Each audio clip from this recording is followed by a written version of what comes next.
ಶ್ರೀ ಗುರುಭ್ಯೋ ನಮಃ. ಸದ್ಗುರು ಶ್ರೀ ಸಾಯಿ ದೇವಾಯ ನಮಃ. ಕನ್ನಡ ನಾಡಿನ ಸಮಸ್ತ ವೀಕ್ಷಕರಿಗೆ ನಮ್ಮ ಈ ಒಂದು ಸನ್ಮಾರ್ಗ ದರ್ಶನ್ ಚಾನಲ್ಗೆ ಸ್ವಾಗತ. ವೀಕ್ಷಕರೇ, ಇವತ್ತಿನ ಈ ಒಂದು ವಿಡಿಯೋದಲ್ಲಿ ನಾನು ನಿಮಗೆ ಸಂಕ್ರಾಂತಿ ಹಬ್ಬದ ವಿಶೇಷ ಏನು, ಸಂಕ್ರಾಂತಿ ಹಬ್ಬದ ದಿನ ಏನು ಮಾಡಿದ್ರೆ ನಿಮಗೆ ಶುಭಕರವಾದ ವ್ಯವಸ್ಥೆಗಳು ಸಿಗುತ್ತೆ, ಮನಸ್ಸಲ್ಲಿ ಇರ್ತಕ್ಕಂಥ ಎಲ್ಲ ಸಮಸ್ಯೆಗಳು ನಿವಾರಣೆ ಹೇಗಾಗುತ್ತೆ, ಆ ದಿನದ ಮಹತ್ವ ಮತ್ತು ವಿಶೇಷತೆ ಏನು ಎಂಬತಕ್ಕಂಥದ್ದನ್ನು ಈ ಒಂದು ವಿಡಿಯೋದಲ್ಲಿ ನಾನು ತಮಗೆ ತಿಳಿಸ್ಕೊಡ್ತೇನೆ. ಅದಕ್ಕಿಂತ ಮುಂಚೆ ನಮ್ಮ ಈ ಒಂದು ಚಾನಲ್ನ ಲೈಕ್ ಮಾಡಿ ಮತ್ತು ಸಬ್ಸ್ಕ್ರೈಬ್ ಮಾಡ್ಕೊಳ್ಳಿ. ಜನವರಿ 14ರಂದು ಅಥವಾ 15ರಂದು ಸಾಮಾನ್ಯವಾಗಿ ಎಲ್ಲ ಕಡೆ 14, 15 2 ದಿನನೂ ಕೂಡ ಆಚರಿಸ್ತಾರೆ. ಈ 2 ದಿನಗಳಲ್ಲಿ ಮಾಡ್ತಕ್ಕಂಥ ಸಂಕ್ರಾಂತಿ ಹಬ್ಬ ಏನಿದೆ, ಇದು ಸಾಮಾನ್ಯ ಹಬ್ಬವಲ್ಲ. ಇದು ಸೂರ್ಯನು ದಕ್ಷಿಣಾಯಣದಿಂದ ಉತ್ತರಾಯಣಕ್ಕೆ ಬದಲಾಗುವ ಪವಿತ್ರ ಸಂಕ್ರಮಣ ಕಾಲ ಅಂತ ಹೇಳ್ತೇವೆ. ಈ ದಿನ ಧಾರ್ಮಿಕ ಪೂಜೆ ಪುನಸ್ಕಾರಗಳು ಮತ್ತು ದಾನ ಧರ್ಮಕ್ಕೆ ವಿಶೇಷವಾದಂತಹ ಮಹತ್ವ ಇದೆ. ಈ ದಿನ ನಾವು ಮಾಡುವ ಕೆಲವು ಸರಳ ಜ್ಯೋತಿಷ್ಯ ಪರಿಹಾರಗಳು ಈ ವರ್ಷವಿಡೀ ನಮ್ಮ ಒಂದು ಮನೆಗೆ ಸುಖ ಶಾಂತಿ ಸಮೃದ್ಧಿನ ತಂದುಕೊಡುತ್ತೆ. ಆ ಸರಳ 3 ಶಕ್ತಿಯುತವಾದಂತಹ ತಂತ್ರಗಳೇನಪ್ಪ ಅಂತಂದರೆ, ಮೊದಲನೇದಾಗಿ ಸೂರ್ಯನಿಗೆ ಪೂಜೆ ಅಥವಾ ಅರ್ಘ್ಯವನ್ನು ಸಮರ್ಪಿಸೋದಾಗಿರುತ್ತೆ.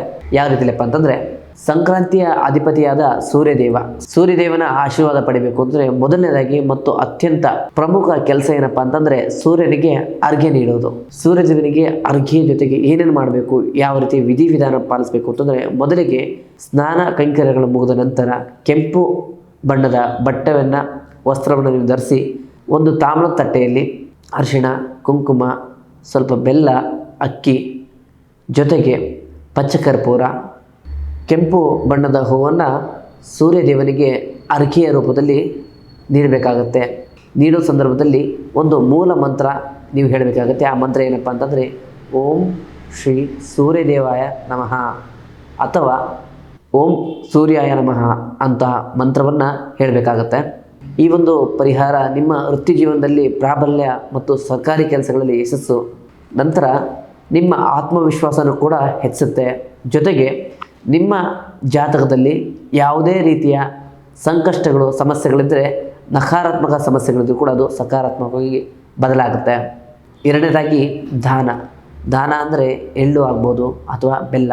ಈ ಎಳ್ಳು ಬೆಲ್ಲವನ್ನು ಆ ದಿನ ದಾನ ಮಾಡೋದ್ರಿಂದ ವಿಶೇಷವಾದಂತಹ ಪ್ರಾಬಲ್ಯವನ್ನು ನೀವು ಸಾಧಿಸ್ಬೋದಾಗುತ್ತೆ. ಅದು ಯಾವ ರೀತಿಯಲ್ಲಿ ಮಾಡಬೇಕು ಅಂತ ನಾನು ತಿಳಿಸ್ಕೊಡ್ತೇನೆ. ಸಂಕ್ರಾಂತಿ ದಿನಗಳಲ್ಲಿ ಮಾಡ್ತಕ್ಕಂತಹ ದಾನ, ವಿಶೇಷವಾದಂತಹ ಎಳ್ಳು ಮತ್ತು ಬೆಲ್ಲವನ್ನು ದಾನ ಮಾಡೋದು ಅತ್ಯಂತ ಶ್ರೇಷ್ಠಕರವಾಗಿದೆ.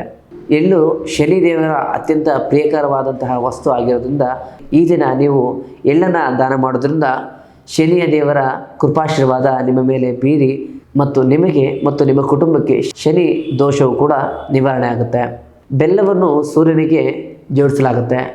ಎಳ್ಳು ಮತ್ತು ಬೆಲ್ಲವನ್ನು ನೀವು ದಾನ ಮಾಡೋದ್ರಿಂದ ಸೂರ್ಯ ಮತ್ತು ಶನಿ ಗ್ರಹಗಳ ಕೃಪಾಶೀರ್ವಾದ ಅಂದರೆ ಅನುಗ್ರಹ ನಿಮ್ಮ ಮೇಲೆ ಸದಾ ಇರುತ್ತೆ. ದಾನವನ್ನು ಯಾವ ರೀತಿ ಕೊಡಬೇಕಪ್ಪ ಅಂತಂದರೆ, ಬಡವರಿಗೆ, ನಿರ್ಗತಿಕರಿಗೆ ಅಥವಾ ಪುರೋಹಿತರಿಗೆ ಎಳ್ಳು ಬೆಲ್ಲವನ್ನು ಮಿಶ್ರಿತವಾಗಿ ಕೊಟ್ಟು, ಜೊತೆಗೆ ಕಪ್ಪು ಕಂಬಳಿನ ಕೊಡೋದ್ರ ಜೊತೆಗೆ ಹೊಸ ಬಟ್ಟೆಯನ್ನು ಕೂಡ ದಾನ ಮಾಡೋದ್ರಿಂದ ನಿಮ್ಮ ಅದೃಷ್ಟ ಕೂಡ ವೃದ್ಧಿಯಾಗುತ್ತೆ. ಮತ್ತು ಮೂರನೇದಾಗಿ ಗುರು ಮತ್ತು ಸೂರ್ಯನ ಬೀಜ ಮಂತ್ರವನ್ನು ಪಠನೆ ಮಾಡಬೇಕಾಗತ್ತೆ. ಸಂಕ್ರಾಂತಿ ಎಂದರೆ ಜ್ಞಾನ ಮತ್ತು ಸಮೃದ್ಧಿಯ ಕಾಲ ಅಂತ ಹೇಳ್ತೀವಿ. ಈ ದಿನ ನೀವು ಗ್ರಹಗಳ ಮೂಲ ಮಂತ್ರವನ್ನು ಪಠಿಸೋದ್ರಿಂದ ನಕಾರಾತ್ಮಕ ಶಕ್ತಿಗಳೆಲ್ಲ ತೊಲಗಿ ಸಕಾರಾತ್ಮಕ ಶಕ್ತಿಗಳು ನಿಮ್ಮ ದೇಹದಲ್ಲಿ, ನಿಮ್ಮ ಕುಟುಂಬದಲ್ಲಿ, ನಿಮ್ಮ ಮನೆಯಲ್ಲಿ ನೆಲೆಸುತ್ತೆ ಅಂತ ಹೇಳ್ಬೋದಾಗುತ್ತೆ.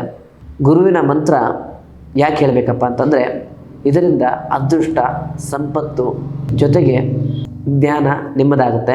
ಈ ಒಂದು ಮಂತ್ರ ಏನಪ್ಪ ಅಂತಂದರೆ, ಓಂ ಬೃಹಸ್ಪತಿಯೇ ನಮಃ. ಈ ಒಂದು ಮಂತ್ರವನ್ನು 108 ಬಾರಿ ನೀವು ಹೇಳಬೇಕಾಗತ್ತೆ. ಜೊತೆಗೆ ಸೂರ್ಯನ ಮಂತ್ರ ಯಾವುದಪ್ಪ ಅಂತಂದರೆ, ಓಂ ಹ್ರೀಂ ಕ್ರೀಂ ಸೂರ್ಯಾಯ ನಮಃ. ಓಂ ಹ್ರೀಂ ಕ್ರೀಂ ಸೂರ್ಯಾಯ ನಮಃ. ಈ ಒಂದು ಮಂತ್ರವನ್ನು ಕೂಡ 108 ಬಾರಿ ಹೇಳಬೇಕಾಗುತ್ತೆ. ಈ ಮಂತ್ರವನ್ನು ಹೇಳೋದ್ರಿಂದ ನಿಮ್ಮ ಆರೋಗ್ಯ ಮತ್ತು ಆತ್ಮವಿಶ್ವಾಸ ಇನ್ನಷ್ಟು ಸದೃಢವಾಗುತ್ತೆ. ಈ ಮಂತ್ರವನ್ನು ಹೇಳುವಾಗ ಹಳದಿ ಅಥವಾ ಕೆಂಪು ಬಟ್ಟೆಯನ್ನು ನೀವು ಧರಿಸಿರಬೇಕಾಗುತ್ತೆ. ಪೂರ್ವ ದಿಕ್ಕಿಗೆ ಮುಖವನ್ನು ಮಾಡಿ ನೀವು ಕೂತು ಪೂಜೆಯನ್ನು ಅಥವಾ ಈ ಮಂತ್ರವನ್ನು ಪಠಿಸಬೇಕಾಗುತ್ತೆ. ಮಕರ ಸಂಕ್ರಾಂತಿ ದಿನ ನೀವು ಮಾಡೋ ಈ ಸರಳ ಕ್ರಮಗಳು ನಿಮ್ಮ ಜೀವನದ ಸಂಪೂರ್ಣ ಸಮಸ್ಯೆಗಳನ್ನು, ದಾರಿದ್ರ್ಯವನ್ನು ಕೂಡ ತೊಲಗಿಸುವಂಥ ವಿಚಾರ ಆಗುತ್ತೆ. ನಿಮ್ಮ ಜೀವನದಲ್ಲಿ ಈ ಮಕರ ಸಂಕ್ರಾಂತಿ ಸುಖ, ಶಾಂತಿ, ನೆಮ್ಮದಿ, ನಿಮ್ಮ ಇಷ್ಟಾರ್ಥ ಸರ್ವ ಮಂಗಳ ಕಾರ್ಯಗಳನ್ನು ಕೂಡ ನಿಮ್ಮಿಂದ ನಡೆಸಲಿ ಅಂತ ಆ ಭಗವಂತನಲ್ಲಿ ಪ್ರಾರ್ಥನೆ ಮಾಡ್ತೇನೆ. ಮುಂದಿನ ವಿಡಿಯೋದಲ್ಲಿ ಸಿಗೋಣ. ಧನ್ಯವಾದ.